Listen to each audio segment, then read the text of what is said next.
वैकुंठ में भगवान विष्णु के वक्ष स्थल पर किया गया वह अकल्पनीय प्रहार, क्या वह परीक्षा थी या अहंकार की अंतिम सीमा? जब भृगु मुनि की परीक्षा से विष्णु की सर्वोच्चता सिद्ध हो चुकी थी, तो फिर कौन सी लीला थी जिसने स्वयं भगवान को पृथ्वी पर आने को विवश कर दिया? वैकुंठ छोड़कर जब भगवान विष्णु ने मानव रूप धारण किया, तो क्या एक ईश्वर भी भूख, प्यास और पीड़ा सहने के लिए तैयार हो सकता है? जब भगवान स्वयं मानव रूप में भूख और प्यास सह रहे थे, तब किन दो महादेवताओं ने गोपनीय रूप से उनकी सहायता करने का निर्णय लिया? पहली ही भेंट के बाद ऐसा क्या हुआ कि भगवान श्रीनिवास ने भोजन जल तक त्याग दिया? भविष्य बताने वाली सोझी के वेश में छिपा वह कौन था जिसने विवाह से पहले ही विधाता का रहस्य खोल दिया? विवाह के लिए भगवान श्रीनिवास ने किस देवता से इतिहास का सबसे अनोखा ऋण मांगा? और क्यों कहा जाता है कि यह ऋण समझौता कलियुग के अंत तक चलने वाला है? जब दो देवियों के बीच प्रश्न खड़ा हुआ, तो भगवान श्रीनिवास ने स्वयं को ही क्यों त्याग दिया? और क्यों आज भी वे तिरुमला में साक्षात विराजमान हैं?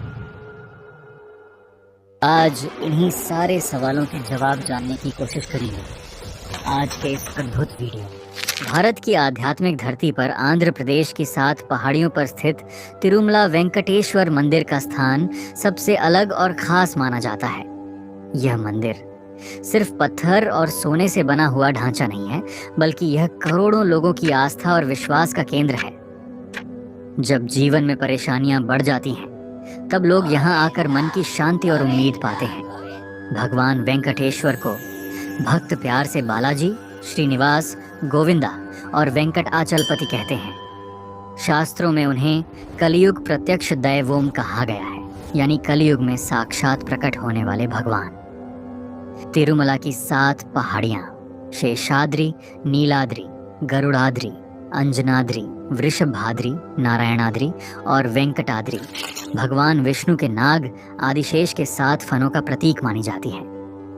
मुख्य मंदिर 7वीं पहाड़ी वेंकटाद्रि पर स्थित है, जिसे आनंद निलय यानी आनंद का निवास कहा जाता है। यह शोध रिपोर्ट सिर्फ भगवान वेंकटेश्वर के अवतरण से जुड़ी कथाओं तक सीमित नहीं है, बल्कि यह भी बताती है कि कैसे इतिहास, समाज और प्रशासन के सही प्रबंधन ने इस मंदिर को आज दुनिया का सबसे समृद्ध और सुव्यवस्थित धार्मिक स्थल बना दिया है।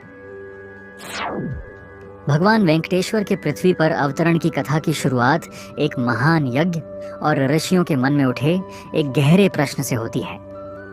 इस कथा का विस्तार वेंकटाचल महात्म्य, पद्म पुराण और श्रीमद् भागवत पुराण में मिलता है।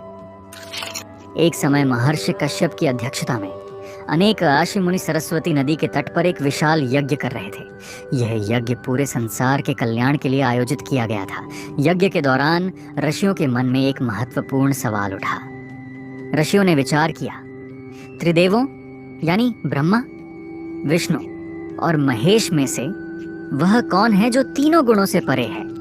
इस यज्ञ का फल किस देवता को अर्पित किया जाना चाहिए जो सबसे अधिक सात्विक हो और भक्तों की प्रार्थनाओं को सबसे जल्दी स्वीकार करता हो? इस कठिन प्रश्न का उत्तर खोजने के लिए सप्तर्षियों ने महर्षि भृगु को चुना। भृगु मुनि अत्यंत विद्वान और ब्रह्मज्ञानी थे, लेकिन उनका स्वभाव थोड़ा क्रोधी भी माना जाता था। कहा जाता है कि उनके पैर के तलवे में एक अतिरिक्त नेत्र था, जिसे उनके ज्ञान के अहंकार का प्रतीक माना जाता है। ऋषियों के आदेश पर भृगु मुनि ने तीनों लोकों में जाकर त्रिदेवों की परीक्षा लेने का निर्णय लिया। सबसे पहले भृगु मुनि पहुंचे सत्यलोक, अपने पिता और सृष्टि के रचयिता भगवान ब्रह्मा के पास। भगवान ब्रह्मा वेदों की चर्चा में लीन थे। भृगु मुनि के आगमन पर ब्रह्मा जी ने न उन्हें प्रणाम किया, न ही कोई स्तुति की। भृगु मुनि कुछ बोले नहीं, पर उनकी आंखों में क्रोध स्पष्ट झलक रहा था। वे समझ गए कि यहाँ रजोगुण का प्रभाव अभी भी शेष है। इसके बाद भृगु मुनि पहुंचे कैलाश पर्वत, भगवान शिव की परीक्षा लेने। उस समय भगवान शिव देवी पार्वती के साथ एकांत में संवाद कर रहे थे।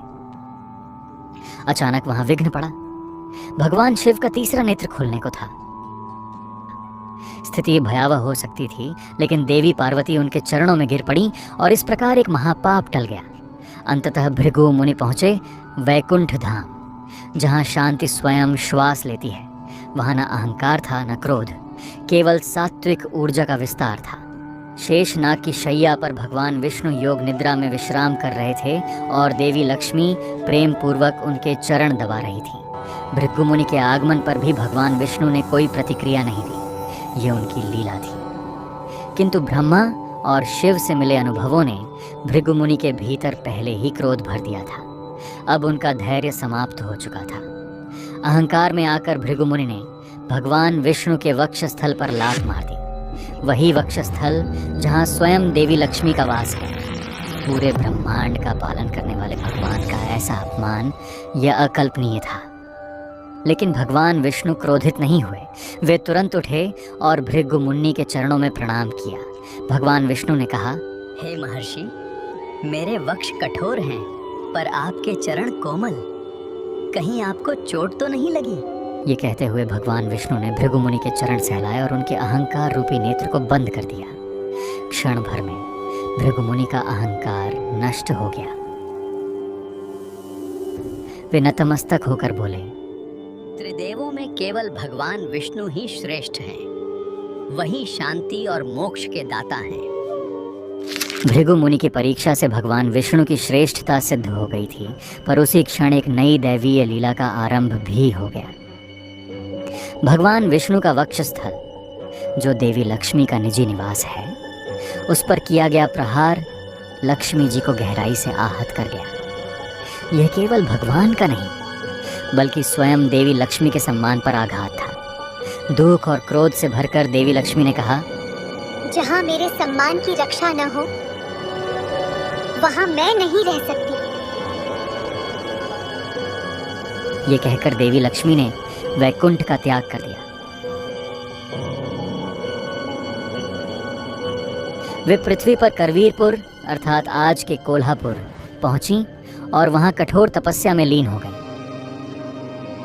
लक्ष्मी के बिना वैकुंठ, जो समृद्धि और सौभाग्य का धाम था, अब सूना और श्रीहीन हो गया। पत्नी के बिना भगवान विष्णु भी अधूरे थे। लक्ष्मी के वियोग ने उन्हें अत्यंत व्याकुल कर दिया। अंततः उन्होंने भी वैकुंठ का त्याग किया और मानव रूप में पृथ्वी पर अवतार लिया। देवी लक्ष्मी की खोज में भगवान विष्णु वनों, नदियों और पर्वतों को पार करते हुए शेषाचलम पहुंचे। तिरुमला की पवित्र पहाड़ियों में उन्होंने एक वल्मीका यानी चींटी की बांबी को अपना आश्रय बनाया और वहां कठोर तप में लीन हो गए, मानव शरीर की पीड़ा सहते हुए। मानव शरीर धारण करने के कारण उन्हें भोजन और जल की आवश्यकता महसूस होने लगी। यह दृश्य देखकर भगवान ब्रह्मा और भगवान शिव का हृदय द्रवित हो उठा। ब्रह्मा और शिव का गोरूप भगवान ब्रह्मा ने एक सुंदर गाय का रूप धारण किया और भगवान शिव उसके बछड़े का। वहीं सूर्यदेव ने एक साधारण ग्वाले का रूप ले लिया।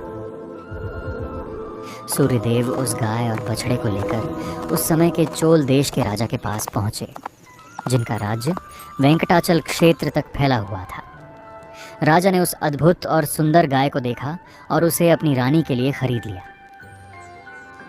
यह गाय प्रतिदिन अन्य गायों के साथ वेंकटाचल के वनों में चरने जाया करती थी, लेकिन जंगल में पहुंचते ही वह चुपचाप उस बांबी के पास चली जाती, जहां भगवान श्रीनिवास तपस्या में लीन थे। वहां वह अपने थनों से दूध की धारा प्रवाहित करती, जो सीधे बांबी में गिरता था। इसी दूध से भगवान श्रीनिवास की भूख शांत होती और उनका तप निरंतर चलता रहता।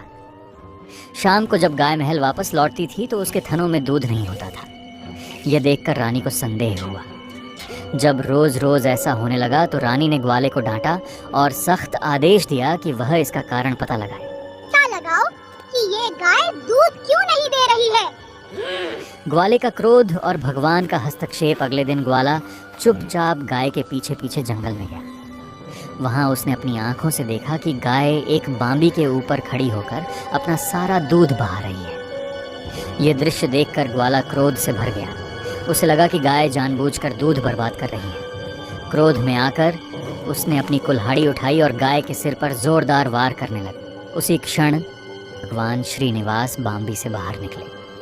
उन्होंने कुल्हाड़ी का वार अपने ऊपर सह लिया। कुल्हाड़ी सीधे उनके सिर पर लगी और श्रीनिवास के सिर से रक्त बहने लगा। ये भयानक दृश्य देखकर ग्वाला भय और आघात से वहीं गिर पड़ा और उसकी मृत्यु हो गई। भगवान श्रीनिवास दर्द से कराह रहे थे, लेकिन गाय सुरक्षित थी। गाय तुरंत दौड़ती हुई चोल राजा के पास पहुंची और अपने हाव भाव से राजा को जंगल तक ले आई। वहां राजा ने देखा कि ग्वाला मृत पड़ा है और भगवान श्रीनिवास घायल अवस्था में है। राजा को देखकर भगवान श्रीनिवास ने कहा, हे राजन, ये अपराध सही तुम्हारे सेवक ने किया, लेकिन शास्त्र के अनुसार सेवकों के कर्मों के लिए राजा भी उत्तरदायी होता है। धर्म सिखाना राजा का कर्तव्य होता है। तुम्हारे सेवक के कारण मुझे ये चोट लगी है, इसलिए मैं तुम्हें श्राप देता हूँ कि तुम एक पिशाच बन जाओगे। ये सुनकर राजा घबरा गया और तुरंत श्रीनिवास के चरणों में गिरकर क्षमा मांगने लगा। राजा की विनम्रता और पश्चाताप को देखकर भगवान श्रीनिवास का हृदय पिघल गया और उन्होंने श्राप से मुक्ति का उपाय बताया। भविष्य में जब मैं आकाश राजा की पुत्री से विवाह करूंगा, तब तुम मुझे एक स्वर्ण मुकुट भेंट करोगे। जैसे ही मैं उस मुकुट को धारण करूंगा, तुम इस श्राप से मुक्त हो जाओगे। श्राप देने के बाद घायल भगवान श्रीनिवास वन में औषधियों की खोज में भटकने लगे। इसी पीड़ा भरे समय में उनकी भेंट वराह स्वामी से हुई, जो भगवान विष्णु के वराह अवतार हैं। मान्यता है कि वराह स्वामी सतयुग में हिरण्याक्ष का वध करने के बाद से ही इन पहाड़ियों पर निवास कर रहे थे। इसी कारण तिरुमला क्षेत्र को आदिवराह क्षेत्र भी कहा जाता है। भगवान श्रीनिवास ने वराह स्वामी से निवास के लिए थोड़ी सी भूमि देने का अनुरोध किया। इस पर वराह स्वामी ने पूछा कि वे अपनी भूमि किसी और को क्यों दें। तब श्रीनिवास ने उन्हें अपनी पूरी कथा सुनाई और यह भी बताया कि वे कलयुग के अंत तक यहीं निवास करेंगे। इसके बदले वराह स्वामी ने एक शर्त रखी। मैं तुम्हें भूमि देता हूँ, लेकिन मेरे क्षेत्र में आने वाले भक्त पहले मेरे दर्शन करेंगे। भगवान श्रीनिवास ने विनम्रता से इस शर्त को स्वीकार कर लिया। इसी कारण आज भी तिरुमला की यात्रा तब तक पूर्ण नहीं मानी जाती जब तक भक्त पहले आदिवराह स्वामी के दर्शन नहीं कर लेते। इसके बाद वराह स्वामी ने भगवान श्रीनिवास को पास ही स्थित एक आश्रम में भेजा। वहाँ एक वृद्ध तपस्विनी रहती थीं, जिन्हें वकुला देवी कहा जाता था। पुराणों के अनुसार वकुला देवी वास्तव में द्वापर युग की यशोदा मैया अर्थात भगवान कृष्ण की पालक माता का ही पुनर्जन्म थी। द्वापर युग में यशोदा मैया ने पूरे प्रेम और वात्सल्य से कृष्ण का पालन पोषण किया था, लेकिन वे कृष्ण के विवाह उत्सव देखने का सौभाग्य प्राप्त नहीं कर सकी थीं। तब भगवान कृष्ण ने उन्हें वचन दिया था कि कलयुग में उनकी यह इच्छा अवश्य पूरी करेंगे। जब वकुला देवी ने घायल श्रीनिवास को देखा तो उनका हृदय माँ के वात्सल्य से भर गया। वकुला देवी ने श्रीनिवास की चोटों का उपचार किया और श्रीनिवास ने उन्हें अम्मा अर्थात माँ कहकर पुकारा। अम्मा। वकुला देवी ने भी उन्हें अपने पुत्र के रूप में स्वीकार कर लिया और प्रेम पूर्वक उनका नाम श्रीनिवास रखा। इसके बाद भगवान श्रीनिवास उनके आश्रम में एक आज्ञाकारी पुत्र की तरह रहने लगे और वकुला देवी एक सच्ची माँ की भांति उनकी हर छोटी बड़ी आवश्यकता का ध्यान रखने लगी। कथा का अगला अध्याय देवी पद्मावती के जन्म से शुरू होता है। पद्मावती को देवी लक्ष्मी का अवतार माना जाता है। उस समय तोंडमंडलम क्षेत्र पर चंद्रवंश के राजा आकाश राजा का शासन था। वे एक धर्मनिष्ठ और न्यायप्रिय राजा थे, लेकिन उन्हें संतान सुख प्राप्त नहीं था। कुलगुरु की सलाह पर राजा ने संतान प्राप्ति के लिए पुत्र कामेष्टि यज्ञ करने का निश्चय किया। यज्ञ की भूमि को पवित्र करने के लिए जब राजा स्वयं सोने के हल से खेत जोत रहे थे, तभी हल की नोक किसी कठोर वस्तु से टकराई। वहां उन्हें एक अद्भुत दृश्य दिखाई दिया। भूमि से 1000 पंखुड़ियों वाला विशाल स्वर्ण कमल खिला हुआ था और उसके बीच में एक दिव्य कन्या लेटी हुई थी। उसी समय आकाशवाणी हुई कि राजा इस कन्या को अपनी पुत्री के रूप में स्वीकार करे। चूंकि कन्या का जन्म कमल यानी पद्म से हुआ था, इसलिए राजा ने उसका नाम पद्मावती रखा। समय के साथ पद्मावती बड़ी हुई और उनके सौंदर्य व गुणों की चर्चा चारों दिशाओं में होने लगी। एक दिन भगवान श्रीनिवास वन में आखेट यानी शिकार के लिए निकले।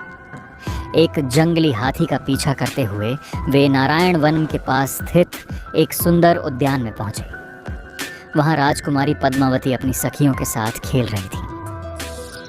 हाथी ने अचानक वहां उत्पात मचा दिया, जिससे सभी सखियां भयभीत हो गईं।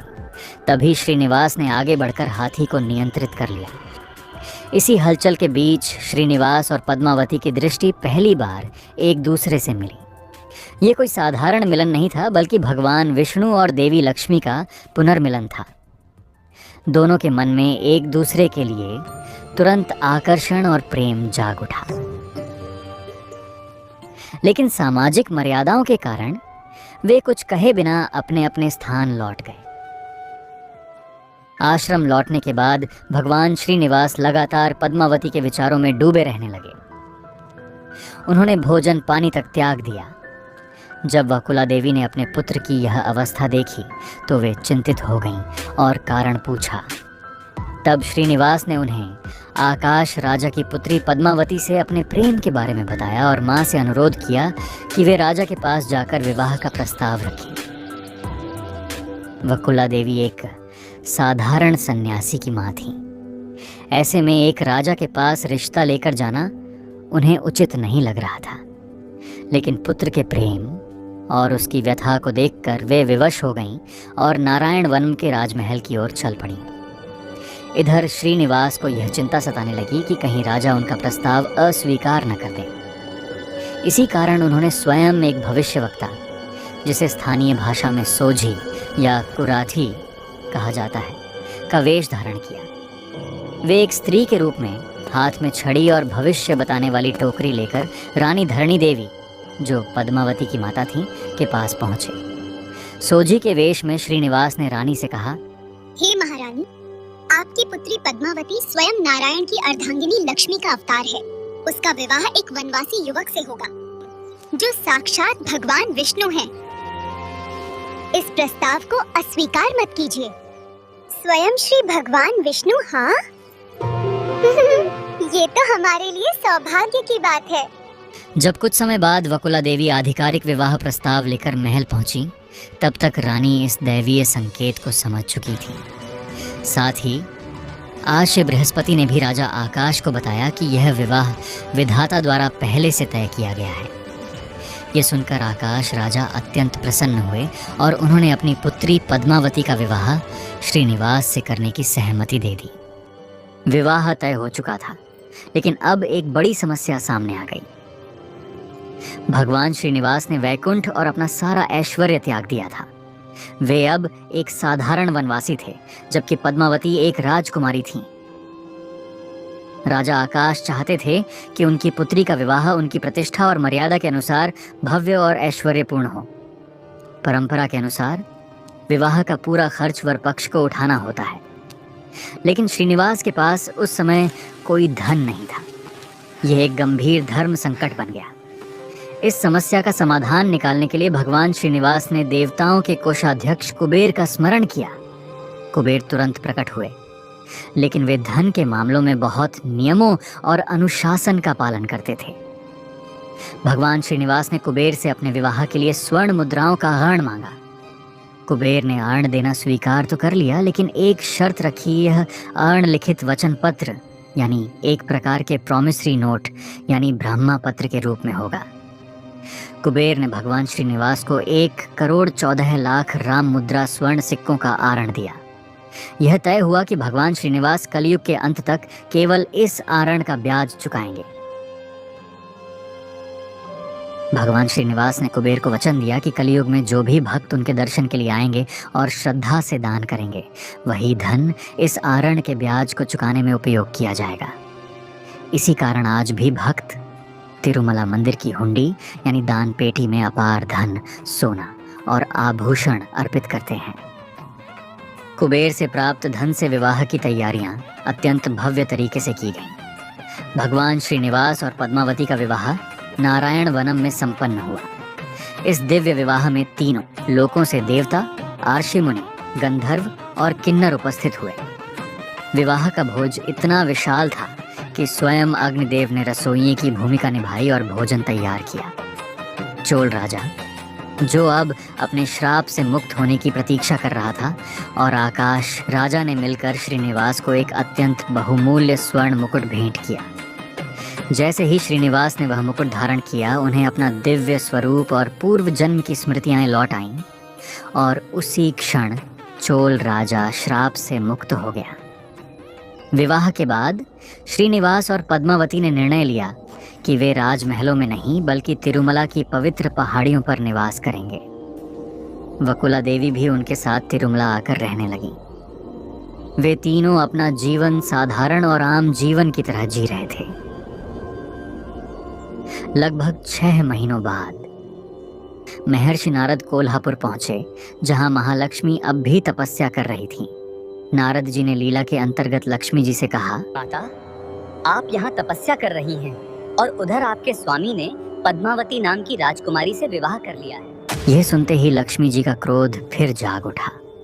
वे तुरंत तिरुमला पहुंची और वहां उनका सामना श्रीनिवास और पद्मावती से हुआ। लक्ष्मी जी ने कहा, मैं आपकी नित्य संगिनी हूँ, मेरे रहते आपने दूसरा विवाह कैसे किया?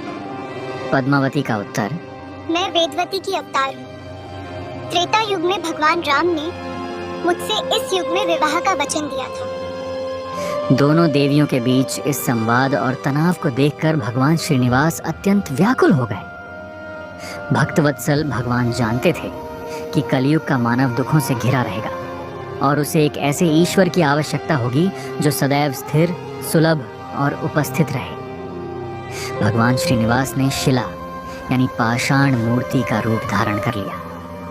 भगवान को इस रूप में देखकर लक्ष्मी और पद्मावती दोनों का क्रोध तुरंत शांत हो गया और वे शोक से भर गईं। उन्हें समझ आ गया कि यह भगवान की ही लीला है, ताकि वे पृथ्वी पर सदैव के लिए स्थापित हो सकें। दोनों देवियों ने भी अपने पति के साथ सदा रहने का निर्णय लिया। देवी लक्ष्मी, श्रीदेवी, भगवान के वक्षस्थल के बाईं ओर विराजमान हो गईं। देवी पद्मावती, भूदेवी, भगवान के वक्षस्थल के दाईं ओर विराजमान हो गईं। आज भी तिरुमला मंदिर के गर्भगृह में स्थित मुख्य मूर्ति के वक्षस्थल पर दोनों देवियों की स्वर्ण प्रतिकृतियां विराजमान हैं, जिन्हें भक्त दर्शन के समय स्पष्ट रूप से देख सकते हैं।